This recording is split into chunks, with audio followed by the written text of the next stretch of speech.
So today we're going to be talking about the Sunday school movement, the YMCA, and Dwight L. Moody. So one of the reasons I wanted to talk about Sunday school, this is something most of us take for granted. I know I certainly do, and I never thought about, where does this idea come from to have education combined with, a worship service on a Sunday or on a weekend. And what about the YMCA? I mean, that's kind of everywhere, and we take that for granted. Every city has branches of the Y. But where did it come from? Who started that? What was their thinking behind this institution? For many of us today, the YMCA is just kind of a recreational place. But it didn't really start out that way, and we'll talk about the origins of the YMCA and what the original intent was. And you can see on this slide, there's kind of like a medallion or an emblem or a logo, I guess you could say. This was what the YMCA was using in the late 1800s. They started off as just being in the U.S. and in Great Britain, but then very quickly it grew and it spread all over the world. And so by the late 1800s, there were YMCAs all throughout the world. I don't know how well you can see this image, but there's the, I guess it's the ichthus Greek letters. And then on top of that is a Bible, and it references John 17:21, and I'm going to read John 17:21. You would think the standard verse would be John 3:16, right? No, they took John 17:21, and that passage of Scripture is from Jesus' high priestly prayer. And I'll read that they may all be one, just as you, Father, are in me and I in you, that they also may be in us, so that the world may believe that you sent me. So they're basically, the YMCA started off as a way to conquer the world for Christ, not just a nice rec center, as good as that is. Okay.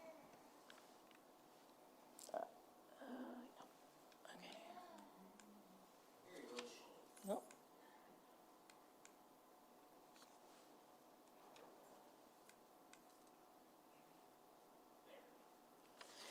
Okay, so the modern Sunday school movement, we'll take a look at this first.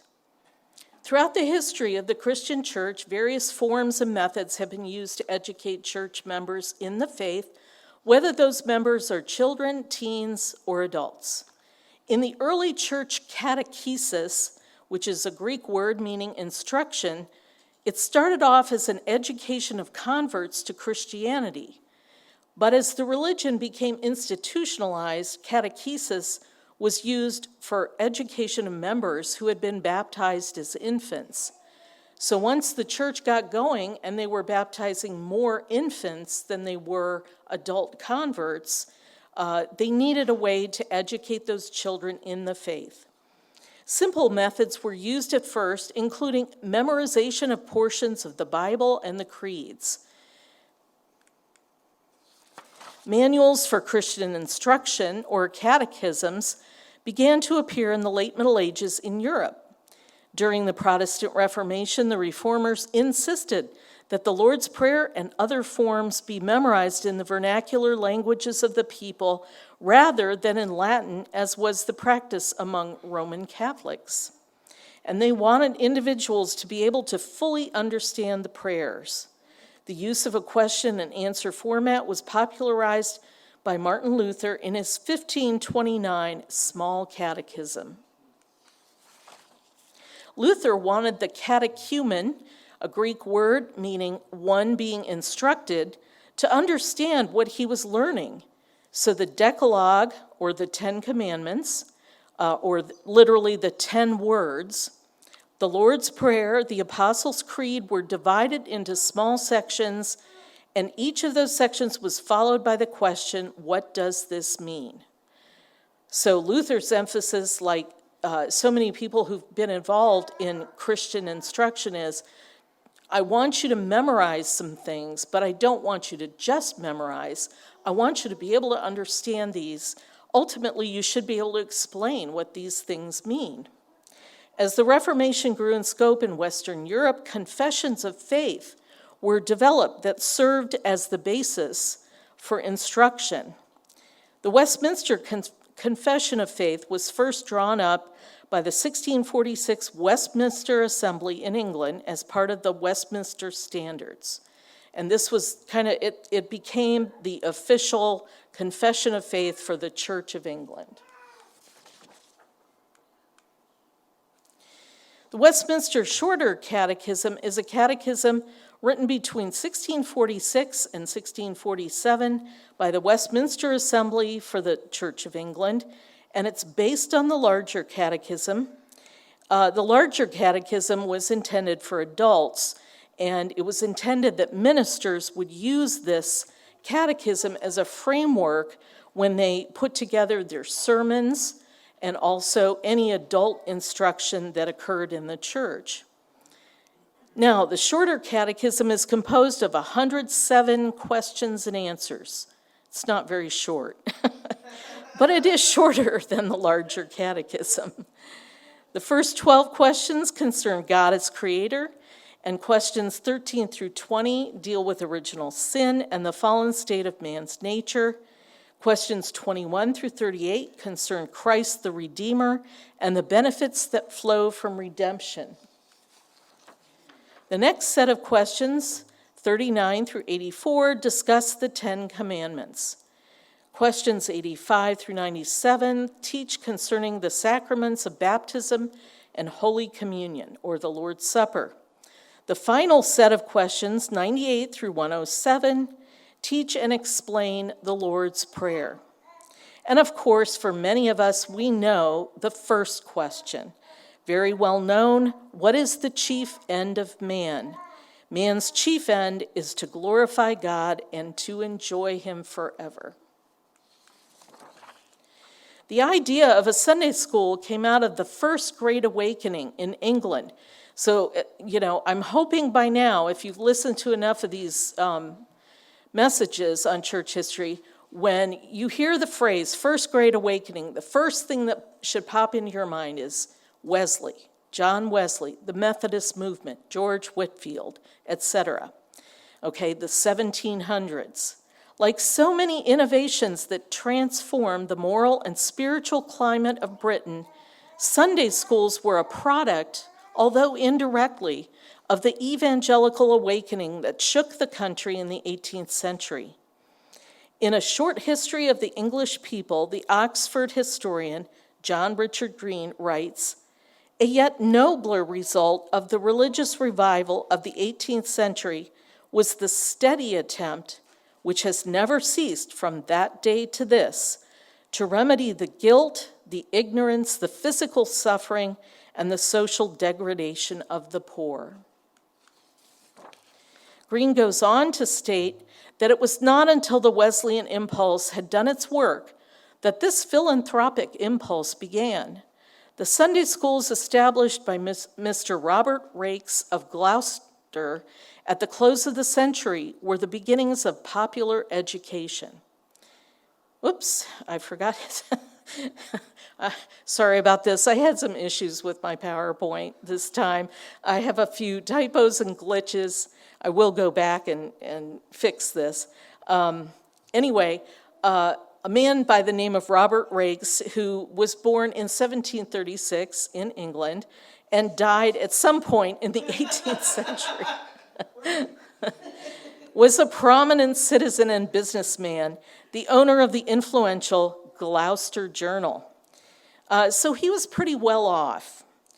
The family was well connected, both spiritually and naturally. The Rakes were related by marriage to the reformer William Wilberforce, and were also acquainted with another famous citizen of the town, the great evangelist George Whitefield, who a few years earlier had started his ministry around Gloucester by preaching his first sermon in St. Mary de Crypt in 1736. And both Wesley brothers, John and Charles, were frequent visitors in the Rakes' home. Rake's initial philanthropic concern was for prison reform. He was a lifelong friend of the great evangelical prison reformer John Howard, and in 1773 accompanied Howard on a visit to the Gloucester jail. Now, we're getting a little bit off topic here, but I thought it would be important to talk about the general conditions for the life of many people in England at this time. So we're going to talk a little bit about what was going on in the prison system. Oh, and I'm sorry that picture came out. Boy, that's dark. That's really dark. What it's supposed to portray is it's just a bunch of people in a big room, and this is actually a prison, quote-unquote, cell, and it's just a whole lot of people thrown into a big room, and they're imprisoned there. Although Howard reckoned that Gloucester was actually one of the better jails in the country, Rakes was shocked by what he found. Sometimes whole families were imprisoned due to their debts. Remember, in this time period, there was no such thing as being able to file bankruptcy. If you didn't have enough money to pay your debts, they just threw you into jail. Men, women, and children were often locked up in the same cells. Prisoners depended on other family members to bring them food and clothing. You wouldn't get 3 squares in the jails of those days. You wouldn't get any medical care. If you fell sick, too bad. No clothing was provided for you. You were hoping that somebody in your extended family would be able to come and bring you food and clothing and maybe, a little bit of medicine if you were sick. It was through his work in the prisons that the idea of the Sunday school was born in Rake's thinking, in that he saw a direct connection between ignorance and poverty and vice. Ignorance is the root of the degradation everywhere around us, he wrote. Idleness is a consequence of ignorance. Idleness breeds vice, and vice leads to the gallows. To Rakes, as ignorance was the cause of vice, then the logical cure of ignorance was education. Now, some have criticized Rakes, claiming that this stand is in opposition to the evangelical stance of Wesley, Whitefield, and other leaders of the revival, who pointed to reformation of character through the saving of the soul. But this is really kind of a non-argument. If you want to take an ignorant person who's given over to a life of sin, yes, you want them to hear the gospel, receive Christ, be redeemed, and embark on a life of sanctification, growing in holiness. But what's one of the chief ways of doing that? It is through the scriptures. If you can't read, how are you going to be able to grow in sanctification? Rake saw that if a person learned to read and write, especially the scriptures and the catechism,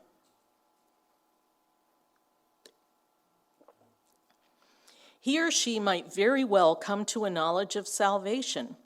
In any case, they would most likely grow to be a better and more worthy citizen.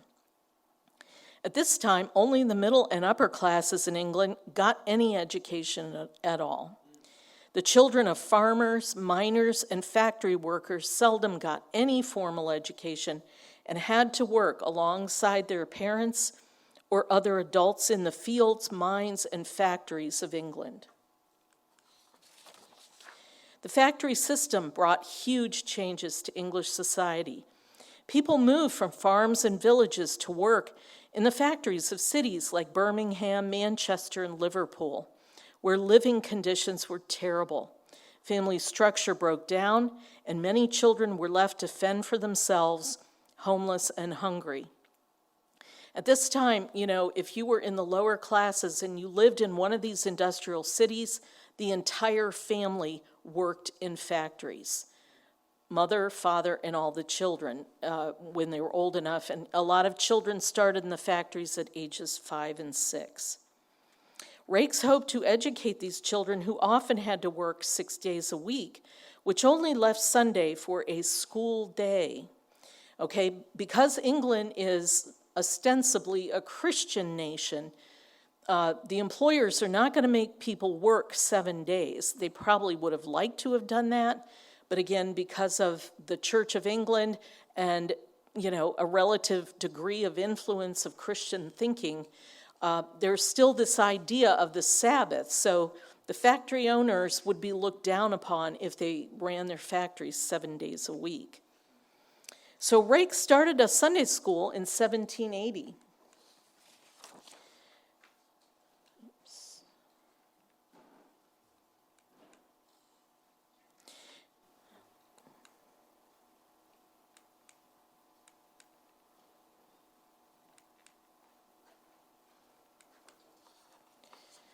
With 50 children gathered in the churchyard at Gloucester Cathedral, Rakes began to teach them the catechism.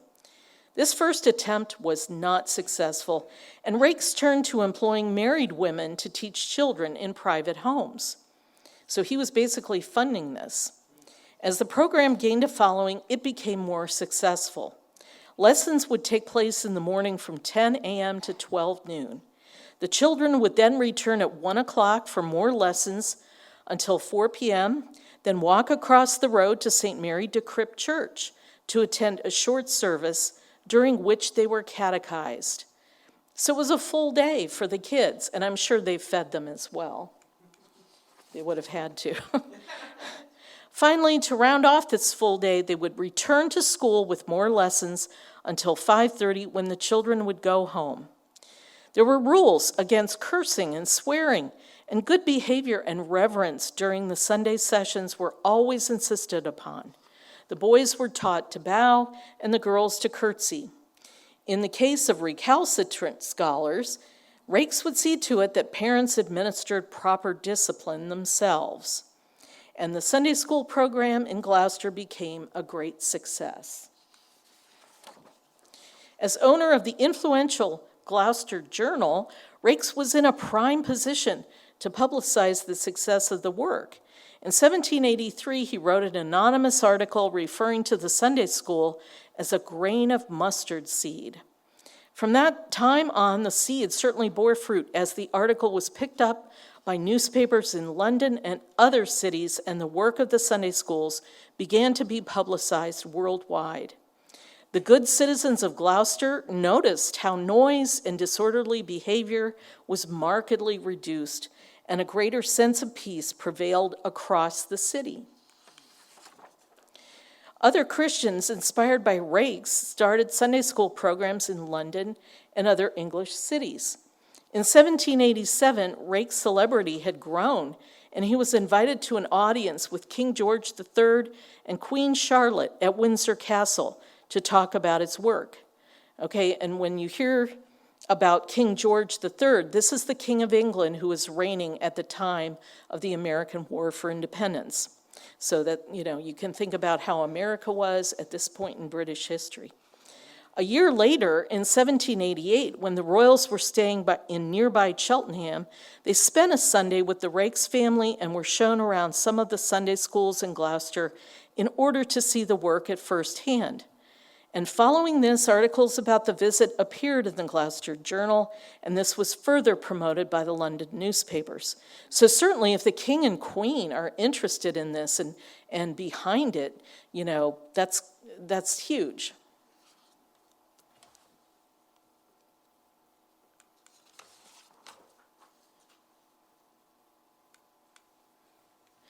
Robert Rakes died in 1811. There we go. But the growth of the movement he pioneered was quite phenomenal, and it is estimated that after 50 years, in 1831, there were 1,250,000 children attending, a quarter of the population. Another early pioneer of Sunday schools was Hannah More. Born in 1745 in Bristol, Hannah went to school when she was 12 and later became a teacher at the same school. Now, what does this girl's education tell you about her social status? She was well off. She came from a prosperous family because only prosperous families could afford to educate their children. Mostly girls were not educated much at all. Usually they were educated at home, seldom sent to school, but the more enlightened English parents would send their daughters to school if they could afford to do that. And she was one of these very fortunate girls. Born in 1745 in Bristol, Hannah went to school when she was 12, later became a teacher at the same school. It was often, at this time period, women couldn't go out and get jobs. That was not acceptable for a woman of any social standing, middle class and up, to go get a job. First off, they didn't need it. Their family would support them. They would marry early, presumably, and their husband would support them. However, one area that women could go into vocationally was education. And you can see how the Sunday school movement would open a lot of doors for women who wanted to do more than what they might have been doing in the home. This provides an opportunity for women to enter teaching. When she was young, Hannah found skill in penmanship and spent long hours writing plays, poems, and other literary works. And as an adult, she actually wrote novels, which were actually published. Again, a very unusual thing for a woman at this time period. And here you have portraits. They are pretty dark, unfortunately. But on the left, you have Hannah More in old age, and Rakes is pictured on the right, of course. And they look pretty typical for people of that era in terms of their clothing and so forth. In 1774, Hannah met John Newton, William Wilberforce, and other members of the so-called Clapham sect, a group of 18th century Church of England social reformers based in the Clapham section of London. Hannah became a close friend of Wilberforce, and she is mentioned, if you watch the movie Amazing Grace, and if you have not seen that movie, just come over to our house and we'll screen it for you for, the millionth time. But she was part of the group that kind of coalesced around William Wilberforce, pushing for all kinds of social change, prison reform, education reform, abolishing slavery, helping elevate the poor. All of these things were important focus of these Christians. When Hannah returned to Somerset in 1789, Wilberforce suggested that she start a Sunday school. Although the area was rural, it still faced the problems of poverty, illiteracy, and spiritual ignorance that Rakes had found in the city of Gloucester. So Hannah started the first Sunday school in Cheddar, England, the place where cheddar cheese comes from initially. Yes. We are all thankful for cheddar cheese.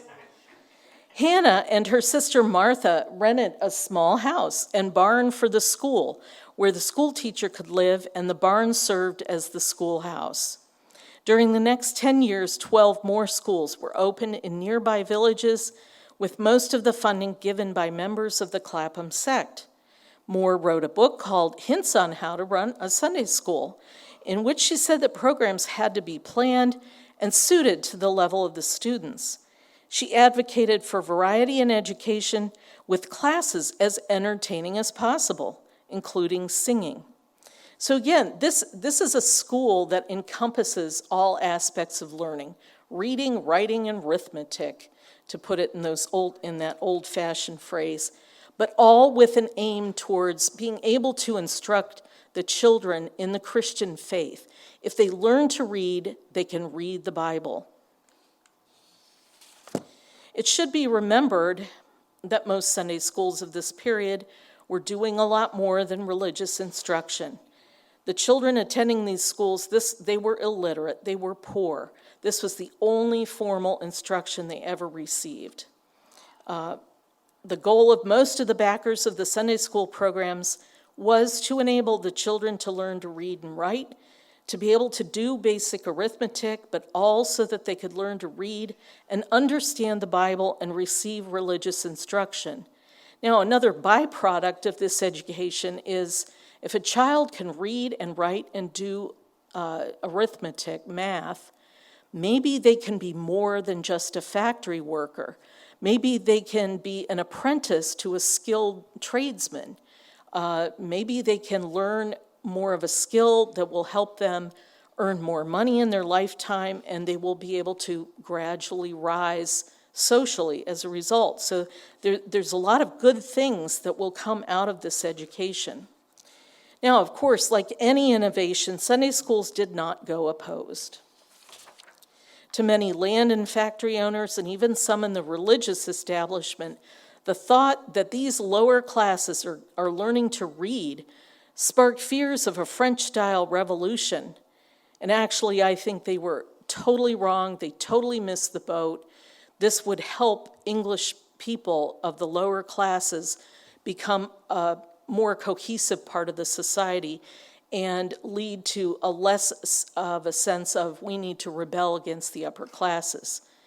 Other criticisms included the claim that Sunday schools would weaken home-based religious education, that they might be a desecration of the Sabbath, because after all, isn't the teacher working on a Sunday to teach the children? Christians should not be employed on the Sabbath. But the good effects of the Sunday school program could not be denied by the upper classes, as land and factory owners soon came to see that their employees were greatly improved in their manners and deportment as a result of this education. Two of the greatest preachers of the Victorian era, Charles Spurgeon, whom we've talked about in England, and D.L. Moody, Dwight L. Moody, in America, both began their ministries as Sunday school teachers. Moody had a Sunday school of over 1,000 in Chicago. Spurgeon's Metropolitan Tabernacle in London eventually had 1,000 children in regular attendance, another 150 in the senior class, 700 in the young women's Bible class, and a further 1,000 children in the branch Sunday schools. Dwight Lyman Moody, born February 5th, 1837, died December 26th, 1899, also known as D.L. Moody, was an American evangelist and publisher connected with the Keswick holiness movement in England, which we've talked about. Remember, the Keswick holiness movement, as it kind of came over to America, kind of spawned the Christian and Missionary Alliance evangelical church denomination. Moody founded the Moody Church, Northfield School, and Mount Hermon School in Massachusetts. Those schools were combined. They still exist, known today as the Northfield Mount Hermon School. The Moody Bible Institute, very famous. How many people have heard of Moody Bible Institute? Many, yes. And Moody Publishers, of course, yes. We've all heard of them. Born into an impoverished New England family, Moody was raised as a Unitarian. When he turned 17, he moved to Boston to work in an uncle's shoe store. One of the uncle's requirements was that Moody attend the Congregational Church of Mount Vernon, where Dr. Edward Norris Kirk served as the pastor. So he's going to a real church, not a Unitarian church now. In April 1855, Moody was converted to evangelical Christianity when his Sunday school teacher, Edward Kimball, talked to him about how much God loved him. His conversion sparked the start of his career as an evangelist. When the Civil War started in 1865, Moody decided he could not be a soldier. He became a conscientious objector, like the Quakers. In other words, it was against his conscience to pick up a gun and kill people. He became involved with the United States Christian Commission of the YMCA, the Young Men's Christian Association, We'll talk more about them later. He paid 9 visits to the battlefront, being present among the Union soldiers after the Battle of Shiloh and the Battle of Stones River. He also entered Richmond, Virginia, when the South surrendered with the troops of General Ulysses S. Grant, and became a good friend of Grant's. During his time ministering to the troops during the war, he managed to start a Sunday school. After a short period of time, the Sunday school was attracting up to 650 attendees. And Moody ministered to many Southern prisoners of war, as well as the Union troops.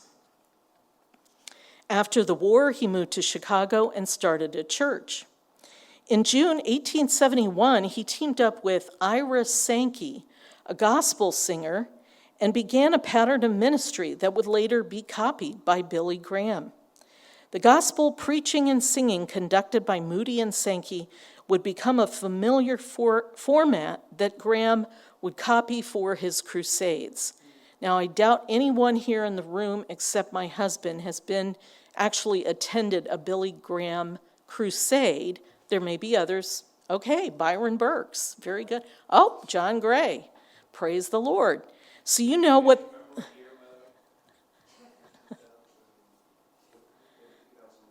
2009, 2002? Oh, 1999. Okay. Well, anyway, so, and of course, Graham's crusades were televised widely. I used to watch them on TV with my dad. He liked them. And you know that the format of a Billy Graham crusade would start with music and singing and very good singers, and then Graham would begin to preach, and then he would invite everyone to come up to receive Christ and receive prayer. Moody was doing this same format before Graham. And now we come, unfortunately, to the Great Chicago Fire of 1871. And this is important because this affected Moody and his ministry. So he had landed, after the Civil War, he had landed in Chicago, and he was, starting Sunday schools, started a church in Chicago. And so along comes the Great Chicago Fire of 1871. It burned from October 8th to October 10th of 1871, and the fire destroyed an area about 4 miles long by 3/4 mile wide, and roughly affecting an area of more than 2,000 acres. Moody lost his church and his home. Most of his congregation was left homeless. Buildings just burned to the ground. Certainly this fire, spreading through densely packed city blocks, it destroyed everything, and the fire brigades simply did not have enough resources to combat this. Like the panic that befell Charles Spurgeon and his congregation at Surrey Gardens Music Hall in 1856, Moody and his ministry were deeply impacted by the Chicago fire. Afterwards, Moody began traveling to raise funds to help the Chicago church rebuild. In New York, while walking down Wall Street, the young preacher finally received the spiritual blessing he and his ministry team had prayed for. So Moody had also been impacted by the holiness movement. He wanted to be filled with the Holy Spirit. He'd been praying for that, and he finally received it. Moody felt such a sense of the Holy Spirit's filling that he cried, "Hold, Lord, it is enough." From that time on, he experienced a new power in preaching with new opportunities for international ministry. Then Moody decided to move back to Northfield, Massachusetts, his birthplace, where he purchased a farm that would serve as a base from which to launch an international ministry. Moody had also traveled to England and had heard Spurgeon preach at the Metropolitan Tabernacle in London. Spurgeon encouraged Moody and promoted him. So, Moody preached throughout England. Now, Moody and Spurgeon differed somewhat theologically, but that did not stop them from essentially being friends. Now, much of Moody's work in the U.S. involved the YMCA, the Young Men's Christian Association, originally founded in England by George Williams with 11 of his friends. Williams was a London businessman who was typical of the young men drawn to the cities by the Industrial Revolution. They were concerned about the lack of healthy activities for young men in major cities. The options available were usually taverns and brothels. Okay, again, today we take the YMCA for granted. There was a time when this institution did not exist. And, certainly when we were talking about earlier, when we were talking about Rake's trying to start Sunday schools because he was concerned about vice, in other words, sinning. He was concerned about alcohol. He was concerned about prostitution. What are these young men going to be drawn to? They need a healthy alternative. So Williams's ideas grew out of meetings that he held for prayer and Bible reading among his fellow workers in a business in the city of London. On June 6, 1844, Williams held the first meeting that led to the founding of the YMCA with the purpose of improving the spiritual condition of young men engaged in the English textile industries. In 1845, the YMCA started a popular series of lectures that from 1848 were held at Exeter Hall in London and started being published the following year, with the series running until 1865. Just as the Sunday school movement aimed at helping impoverished children gain an education, the YMCA sought to bring a Christian influence into the lives of young men. The YMCA was associated with industrialization and the movement of young people to cities to work. The Y combined preaching in the streets and the distribution of religious tracts with the social ministry. Today, we know the YMCA mainly as recreational facilities and not really a lot of Christian emphasis. But at this time, there was a lot more Christian emphasis. And the philanthropists, in other words, wealthy, especially wealthy industrialists, they saw the Y as a place for wholesome recreation that would preserve youth from the temptations of alcohol, gambling, and prostitution, and would promote good citizenship. Programs at the Y offered evangelical Protestant Christian weekday and Sunday services and athletic programs with gymnasiums and team sports, such as swimming, basketball, and volleyball. So there you can see the sports emphasis and where that comes from. The YMCA concept, of course, proved to be a popular idea and spread from the UK to the US and then worldwide. By 1851, there were YMCAs in Australia, Belgium, Canada, France, Germany, the Netherlands, Switzerland, Hong Kong, and the US. As the organization grew, it became more ecumenical in its religious aspects and reached out to many groups that were not evangelical English-speaking Christians. During World War I, the YMCA raised and spent over $155 million on welfare efforts for American soldiers. It deployed over 25,000 staff in military units and bases from Siberia to Egypt to France. So this is now a worldwide parachurch organization that is reaching out to so many different segments of society. The YMCA took over the military's morale and comfort operations worldwide. Francis Gulick, a YMCA worker stationed in France during World War I, received a U.S. Army citation for valor and courage on the field. So some of these workers were in battle, essentially, side by side with troops. During World War II, the YMCA was involved in supporting millions of POWs and in supporting incarcerated Japanese Americans on the west coast of the U.S. This included helping young men leave the camps to attend Springfield College and providing youth activities in the camps. D.L. Moody actively worked with the YMCA throughout his ministry, Like the Sunday school, he saw the Y as a perfect opportunity to make connections with young people and further the work of evangelism. In a sense, you could say that the YMCA was functioning somewhat like Rock Campus Fellowship functions at Wright State. Wright State is a way for our church to reach young people who may not have heard the gospel, or maybe they've heard the gospel, maybe they're Christians, maybe they're looking for a church. So the Y in this respect was essentially a parachurch organization, but for Moody, this parachurch organization worked alongside the church, not against the church, as some parachurch organizations tend to do.